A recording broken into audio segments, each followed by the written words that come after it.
أشهد أن محمدا رسول الله.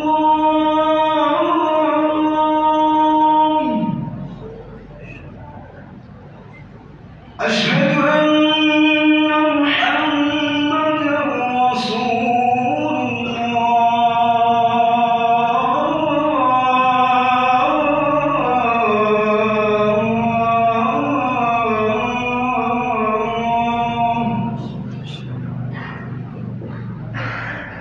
حي على الصلاة.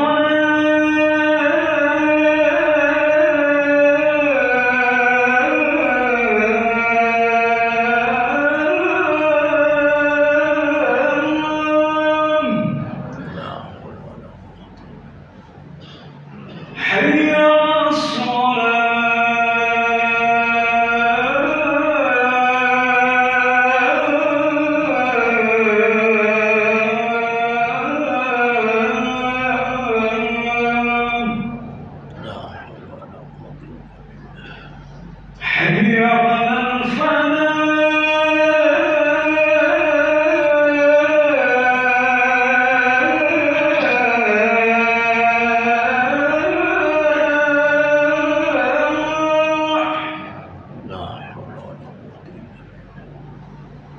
حي على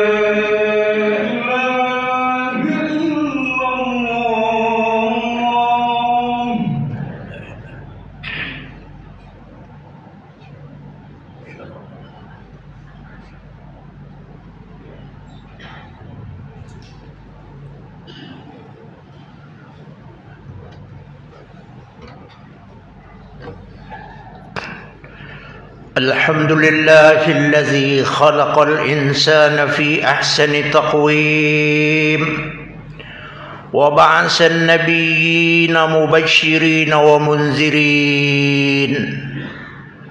أشهد أن لا إله إلا الله وحده لا شريك له إياه نعبد وإياه نستعين. وأشهد أن سيدنا ونبينا محمدا عبده ورسوله المبعوث رحمة للعالمين. اللهم صل وسلم وبارك على سيدنا محمد الأولين والآخرين. أما بعد فيا عباد الله، أوصيكم وإياي بتقوى الله فقد فاز المتقون. قال الله تعالى في القرآن الكريم: أعوذ بالله من الشيطان الرجيم. بسم الله الرحمن الرحيم. إن هذا القرآن يهدي للتي هي أقوم ويبشر المؤمنين الذين يعملون الصالحات أن لهم أجرا كبيرا. Ma'asyiral muslimin, sidang Jumat yang dimuliakan oleh Allah Subhanahu wa taala. Secara pribadi saya menyampaikan, mewasiatkan kepada diri saya, juga kepada jamaah yang hadir di Masjid Nurul Huda pada hari ini. Kalimat itu juga selalu disampaikan setiap khatib naik ke atas mimbar. Mereka berkatakan, usikum wa iyaya bitaqwallah. Aku berwasiat kepada kalian, berwasiat kepada dia sendiri untuk selalu takwa kepada Allah Subhanahu wa taala. Sekali lagi, tatkala Abu Dzar Al-Ghifari datang menghadap Rasulullah, beliau meminta nasihat kepada Rasulullah. Lalu ada 10 nasihat yang disampaikan oleh Nabi yang ditujukan di kala itu kepada Abu Dzar Al-Ghifari. Apa kata beliau? Hendaklah kau selalu takwa kepada Allah dimanapun kau berada. Karena takwa adalah pokok pangkal modal di dalam segala-galanya. Tatkala kau menghadapi urusan dunia, lebih-lebih kepada urusan akhirat. Itu disampaikan oleh beliau. Jadi ada lagi kalimat yang barangkali perlu kita canangkan dengan baik. Wahai Abu Dzar, katakanlah yang hak itu hak, sekalipun harus menghadapi risiko yang berat. Sehingga Nabi mengatakan, wa qulil haq walau kana murra, katakan yang benar sekalipun pahit untuk dirasakan. Ini hendaknya modal kita. Ma'asyiral muslimin, sidang Jumat yang berbahagia, sebelum saya menjabarkan tema yang saya berikan, tazkiyatun nafs, yaitu mensucikan diri. Tapi sebelumnya saya ingin sedikit menyampaikan sebuah cerita dan riwayat. Itu diambil dalam sebuah kitab Risalatul Muawwanah. Apa cerita ini? Cerita Nabi Musa alaihissalam. Pada suatu ketika Nabi Musa itu mendapat musibah sakit gigi. Sakitnya luar biasa. Udah berusaha untuk bagaimana cara menyembuhkan penyakit ini, sakit gigi ini, kayaknya tidak berhasil Nabi Musa. Akhirnya dia bermunajat kepada Allah Subhanahu wa ta'ala. Dia lapor kepada Allah, ya Allah, barangkali ilustrasinya begitu, saya sudah sakit gigi yang luar biasa, mohon petunjuk kepada Engkau ya Rasulullah. Obat apa kira-kira yang bisa menyembuhkan sakit gigi ini? Karena ada Nabi kulli da'i dawaun. Ada kalimat rumus, setiap penyakit pasti ada obatnya. Kira-kira itu yang diambil oleh Nabi Musa. Lalu Allah berfirman, Musa, ya, itu ada rumput, ada daun. Cuma daunnya nggak dikasih tahu. Ambil, petik, dan kau letakkan di gigimu yang sedang sakit itu. Nabi Musa mencari pohon, mencari daun. Ternyata ketemu daunnya. Kemudian daun itu diletakkan oleh Nabi Musa di mana gigi yang sedang sakit itu, dan sakit giginya pun hilang. Ma'asyiral muslimin, bukan itu yang menjadi perhatian kita. Tak lama kemudian sakit giginya kumat kembali. Tatkala sakit gigi itu kumat kembali, dia cari daun yang dulu pernah diberi petunjuk oleh Allah kepada Nabi Musa. Dan setelah itu mendapatkan daun dan diletakkan ke gigi, giginya tidak sembuh lagi. Sakitnya terus. Akhirnya Nabi Musa datang lagi kepada Allah. Ya Allah, kalau dulu saya sakit gigi, dengan daun itu saya bisa sembuh. Tetapi ya Allah, kenapa sekarang kau tidak sembuh lagi? Apa jawab Nabi Musa? Dulu tatkala kau sakit gigi, kau datang kepada aku. Tapi sakit gigi yang kedua, kau bukan datang kepada aku lagi, kau percaya kepada daun. Daun tidak bisa menyembuhkan penyakit. Itulah yang kata oleh Allah, wa iza maritu wa huwa yashfin. Bila seseorang sakit, yang menyembuhkannya itu hanya Allah, bukan obat. Subhanallah. Ini pemahaman yang nak kita tanamkan kepada kita. Ini namanya berakidah yang benar. Jadi kata Allah, dulu kau sakit, kau datang dengan aku. Daun nomor 2. Yang sekali ini kau sakit datang kepada daun, baru lapor kepada aku. Apa pelajarannya itu? Hendaknya kita selalu menyandarkan hidup selalu kepada Allah Subhanahu wa ta'ala. Kemudian tema yang saya berikan tazkiyatun nafs. Allah menciptakan manusia ada dua unsur. Unsur yang pertama disebut jasmani. Unsur yang kedua adalah rohani atau jiwa.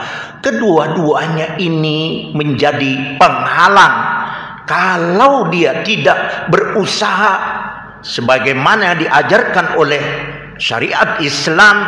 Kalau orang mau salat, dia harus bersih jasadnya, badannya dari najis. Itu yang kita pelajari. Orang salat tidak boleh ada yang najis. Najis kita tahu ada najis berat, ada najis ringan, seterusnya. Tetapi yang seringkali tidak tercover bagi kebanyakan orang adalah ada najis yang berupa maknawi. Najis maknawi itu saya ambil dalam kitab Sirajul Talibin. Kitab tasawuf Sirajul Talibin. Kalimat itu mengatakan, kamu tidak mungkin bisa menghadap kepada Allah, mendekat kepada Allah, fisikmu bersih, tapi hatimu kotor.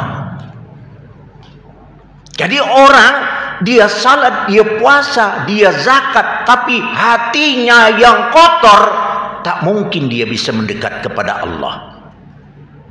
Sehingga Allah berfirman, qad aflaha man zakkaha wa qad khaba man dassaha. Dalam surat Asy-Syams, kemudian surat lain Al-A'la, qad aflaha man tazakka wa zakara asma rabbih fasalla. Jadi artinya sekali lagi, kalau jiwanya masih kotor, barangkali perlu bertanya juga, apa sih kekotoran jiwa kita? Yang harus kita bersihkan itu apa? Di antaranya penyakit yang ada di dalam diri kita itu, jiwa kita menjadi kotor, manakala sifat dengki kita tidak pernah hilang. Dengki itu menghalangi seorang abid beribadat kepada Allah. Hilangkan dengki itu. Apa maksudnya dengki itu? Benci dengan seseorang, tidak suka kepada orang, baik tingkah lakunya, segala macam bentuk. Kalau kita masih benci kepada orang, maka nggak mungkin kita bisa mendekat kepada Allah Subhanahu wa ta'ala. Banyak sebenarnya ini. Maka itu ilmu tasawuf mengajarkan orang bisa dekat kepada Allah dengan teori 3. Takhalli, tahalli, tajalli. Mereka mengajarkan begitu. Apa itu takhalli? Membuang penyakit-penyakit yang berkaitan kepada jiwa atau rohnya. Sombong, penyakit jiwa. Takabur, penyakit jiwa. Sum'ah, penyakit jiwa. Bakhil, penyakit jiwa. Hubbul jah, penyakit jiwa. Hubbur riyasa, penyakit jiwa. Kalau masih itu ada bersarang di dalam diri kita, berat untuk bisa mendekat kepada Allah Subhanahu wa ta'ala. Sekalipun secara fisik, iya, dia dekat, dia puasa, dia zakat, dia berhaji dan sebagainya, tapi jiwanya yang kotor, tidak mungkin dia bisa mendekat kepada Allah dalam arti yang sebenarnya. Mudah-mudahan Allah Subhanahu wa ta'ala menjaga kita. Yang pertama, setidak-tidaknya tadi penyakit, meninggalkan sifat yang buruk. Tugas kita saat sekarang ini. Kalau ada namanya dengki, robah 180 derajat. Kalau dulu suudzon, kita balik dengan husnudzon. Subhanallah. berusaha kita menjadi hamba yang selalu dekat kepada Allah Subhanahu wa taala. Demikian yang dapat saya sampaikan, mudah-mudahan ada manfaatnya. Fa iza quri'al qur'anu fastami'u lahu wansitu la'allakum turhamun. A'udzubillahi minasyaitonir rajim. Bismillahirrahmanirrahim. Ya ayyuhalladzina amanu taqullaha haqqa tuqatih wa la tamutunna illa wa antum muslimun. Barakallahu li wa lakum bil Qur'anil azim wa nafa'ani wa iyyakum bima fihi min ayati wa dzikril hakim. Aqulu qawli hadza wa astaghfirullah walil mu'minina wal mu'minat bi rahmatika ya arhamar rahimin. Allahumma shalli wa sallim ala sayyidina wa nabiyyina Muhammadin wa ala ali sayyidina Muhammad.